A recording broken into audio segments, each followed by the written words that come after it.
Bienvenidos a un nuevo video de nuestro curso La conformación de la identidad mexicana. Estamos ahorita en la serie de cronistas indígenas y mestizos del siglo XVII.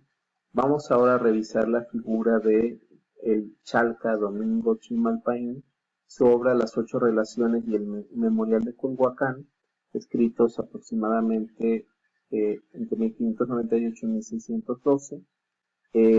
Una breve biografía del autor, vamos a ver, precisamente Domingo Chimalpaín, que nace entre el 26 y 27 de mayo de 1579, pertenece a la nobleza chalca. Esta confederación de pueblos había sido conquistada en 1465 por los tenochcas o mexicas, y él recibe en su bautismo el nombre de Domingo Francisco de San Antón Muñón Chimalpaín Cuatlehuanitzin. Hacia los 15 años de edad va como donado a la ermita de San Antonio Abad en el barrio indígena de Xolo, en la parte oriental de la Ciudad de México, y se dice que ahí es probable que sea donde se despierta su afán por el estudio y la investigación de la historia, tanto la relacionada con su patria chica, con el señorío o confederación de Chalco, como la del México indígena en general, sin descuidar las relaciones de esta historia con el viejo mundo a partir del contacto con los españoles. La laguna de Chalco, aquí se puede ver, a los alrededores estuvo todo este señorío, estas dos, el lago de Chalco y el de Xochimilco, que fueron los dos lagos prácticamente de agua dulce más importantes del Valle de México, como parte del gran lago de Texcoco. Aquí está lo que era la población de Amaquemecan o Yamecameca, que es el lugar de nacimiento de Domingo Chimalpaín en 1579. Y bueno, Domingo Chimalpaín escribiría los anales de su tiempo contemplando sucesos, costumbres y personalidades del mundo náhuatl que les rodeaba y describiendo profusamente datos históricos de los pueblos que poblaban las riberas del lago. Una de las cosas interesantes de Chimalpaín es que su pluma es mucho más ligera y mucho más diestra que la de Hernando de Alvarado Tesosomo, lo que parece dar muestras también de una educación quizá más refinada. Su principal obra, Las diferentes historias originales, fue recopilada y le fue dado un nombre, que es el de Las Ocho Relaciones. Esta obra fue escrita en náhuatl, al igual que su diario. El diario es otra de las obras fundamentales de Domingo Chimalpaín, que no era un diario íntimo, porque este tipo de género literario o subgénero no era cultivado en la Nueva España de ese entonces.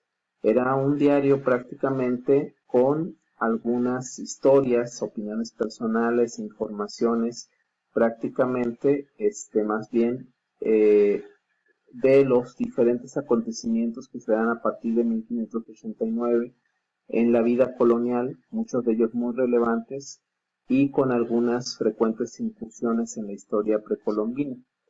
Esto es parte del Codex Chimalpaín, el manuscrito que se encuentra todavía en la Biblioteca Nacional de Francia. Este es una ilustración del siglo XVII donde aparece don Juan Istolínquiz Guzmán, también parte de la nobleza indígena de aquel entonces, en una ilustración del siglo XVII. Y bueno, acerca de las obras, vamos primero a ver un poco de lo que es las relaciones de Domingo Chimalpaín, las ocho relaciones, y de su visión particular de la historia, que es bastante importante. Dice, pero esta antigua vida señorial, este libro del antiguo discurso señorial que aquí se dirá, se referirá, se contará, no es solamente fábula, ni invento, ni hablillas, es cosa bien ordenada, puesto que todo es verdad. Todo fue dispuesto, ya que así lo dijeron precisamente. Así nos dejaron establecido su antiguo discurso los viejos, las viejas, los tlatoque, los pipiltintenancas de Zacualtitlan, nuestras abuelas, nuestros abuelos, nuestros bisabuelos, nuestros tatarabuelos, que aquí vinieron a vivir. De esta manera vendrá a cumplirse la disposición que nos dejaron. Estas pláticas de la ciudad y el linaje señorial, que con negro y rojo están escritos, Están representados en el papel. Jamás desaparecerán, jamás se olvidarán. Por siempre serán guardados. Esto es parte de su octava relación. Y siguiendo con este rescate de la memoria de los pueblos indígenas, nos dice: nunca se perderá, nunca se olvidará, por siempre será guardado este discurso. Nosotros lo guardaremos, nosotros los hijos, los nietos, los hermanos menores, los que somos tataranietos, bisnietos, los que somos hiel de nuestros ancestros, sus barbas, sus cejas y uñas, los que somos el color y la sangre, nosotros los que somos los hijos de Tlaitotlaque, puesto que los hijos y los nietos de la gente que ahora crecen y se crían y a poco vinieron a nacer, no lo conocían. En ello verán y sabrán, en ello tomarán y alcanzarán cómo fue la naturaleza de Tlaltocayotl, el linaje señorial, de donde viene el que en verdad fue el primer tronco del gobierno que vino a formarse aquí. Allí sabrán cómo comenzó y principió la sangre, el color, la tinta negra de los viejos tenancas de Zacualtitlán, que aquí vinieron a vivir, en el venerable mundo de la persona de nuestro Señor Jesucristo. Bueno, los 8 relaciones del memorial de Culhuacán tienen su origen en este texto de Chimalpaín que es titulado Diferentes historias originales. Es importante decir que estos textos jamás fueron publicados en la época virreinal. Es una obra de carácter historiográfico que se le va a dar el nombre de las 8 relaciones en el memorial de Culhuacán y que abarca crónicas del año 670 al año 1602. Y en su conjunto la obra plantea algo que era una preocupación fundamental de estos historiadores indígenas: resolver prácticamente la unidad del género humano, precisamente como un elemento fundamental del pensamiento cristiano, en 2 momentos principales de su historia, que es la creación, ¿no?, y la redención. Esta calidad unitaria solo podría salir indemne en la medida en que se encontraran los vínculos entre la historia universal y el acontecer prehispánico, que será precisamente la tarea que llevarán a cabo tanto los cronistas indígenas como en su momento los cronistas de las órdenes mendicantes, pero desde 2 perspectivas bastante distintas. Una de ellas con motivos evangelizadores y otra de ellas como una forma de refrendar y rescatar la memoria de los antiguos, la antigua palabra, como lo denominaba. Entonces, la inquietud de Chimalpaín por dar solución a este punto es prácticamente está vinculada a su propia realidad. Por un lado, él es un indígena noble, ¿no?, y por otro lado, él recibe una educación europea u occidentalizada. Él obviamente ya es un cristiano, y es así como tiene que acometer esta tarea de, por un lado, rescatar la palabra antigua, rescatar la memoria de su pueblo y la memoria de la Nueva España, de lo que es el territorio de la Nueva España, e insertar esta historia dentro del gran discurso de la historia universal desde la perspectiva cristiana. Entonces, la obra de este cronista es, por una parte, una fuente muy rica de información sobre el México antiguo, una interesante muestra del modo como un indígena formado en el cristianismo pudo adjudicar una significación a los pueblos y culturas del continente americano a la luz de la visión del mundo enraizada en las tradiciones del Antiguo Testamento. Entonces, esto es uno de los grandes valores precisamente de la obra de Chimalpaín. La obra de Chimalpaín se encuentra en un manuscrito llamado el Codex Chimalpaín. Estos manuscritos originales constituyeron 3 tomos, 3 volúmenes que estaban en manos de Carlos de Sigüenza y Góngora en el siglo XVII, y que de una manera un poco absurda, en 1827 José María Luis Mora los intercambia con James Townsend de la Sociedad Bíblica de Londres por una serie de Biblias protestantes para inicio de una campaña nacional de alfabetización. Así es como llegan a Londres, a la Sociedad Bíblica, los manuscritos de Chimalpaín y Fernando de Alba Xochitl, que será el tercero de los autores que revisaremos.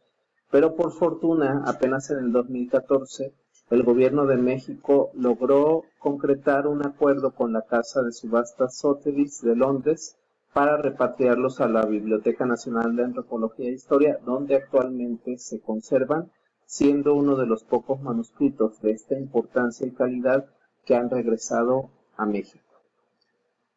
Las 8 relaciones no tuvieron una edición en su momento, fueron conocidas por Góngora, por supuesto, fueron conocidas por Lorenzo Boturini, pero su primera edición se dará en lengua alemana en 1960 por Gunther Zimmermann en Hamburgo. La primera edición en español la llevará a cabo la maestra Silvia Trejo y será editada por el Fondo de Cultura Económica. Luego se vendrá una primera edición en inglés de 1975-1987 y entre 1983 y 2003 se preparará la edición bilingüe, la primera edición bilingüe, comentada por Josefina García Quintana y editada por el Instituto de Investigaciones Históricas de la UNAM.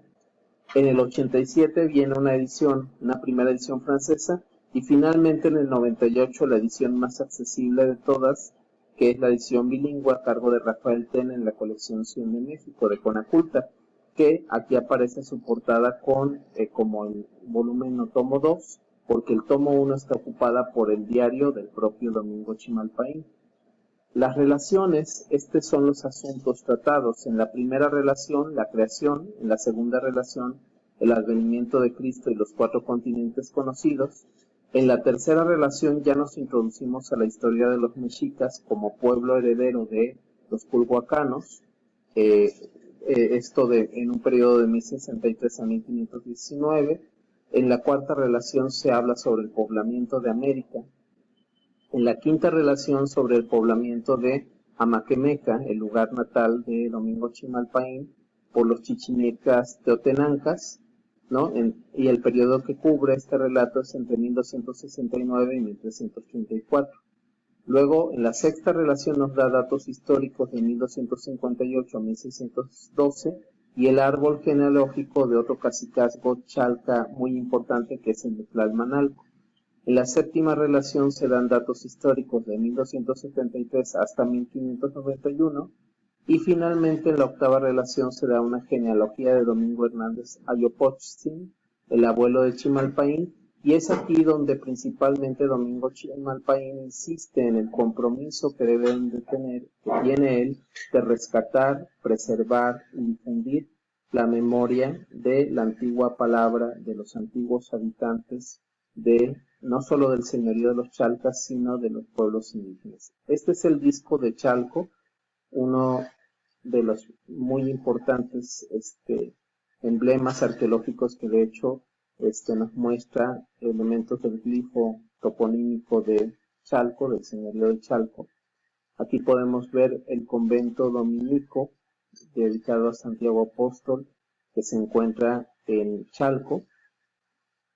Y podemos ver también la hermosísima capilla abierta de Tlalmanalco, otro de los hitos construidos por las órdenes mendicantes en el siglo XVI en este territorio del señorío de Chalco. El Memorial de Culhuacán es una obra que es un anexo de la segunda relación, el memorial breve acerca de la fundación de Ciudad de Culhuacán en los años 10 Tosti del 670 y finalmente abarcará lo acontecido hasta 1299, el año 2 Ácat. El autor entra aquí en la historia prehispánica y una cosa muy importante es que se refiere a Culhuacán como la ciudad que constituyó el antiguo prototipo cultural entre los pueblos ribereños del Valle de México y de toda la región lacustre, que es el escenario de la historia que será objeto de la obra de Chimalpaín. Aquí podemos ver en la tira de la peregrinación o el Códice Boturini precisamente esta representación de la llegada, ¿no?, del glifo toponímico de Culhuacán, como la ciudad prototipo, a la que llegarían los chichimecas originalmente y se constituiría como la base formativa de los centros urbanos fundados por ellos en el Valle de México. Vamos a dejar hasta aquí este video y continuaremos en el siguiente con el diario de Chimalpa.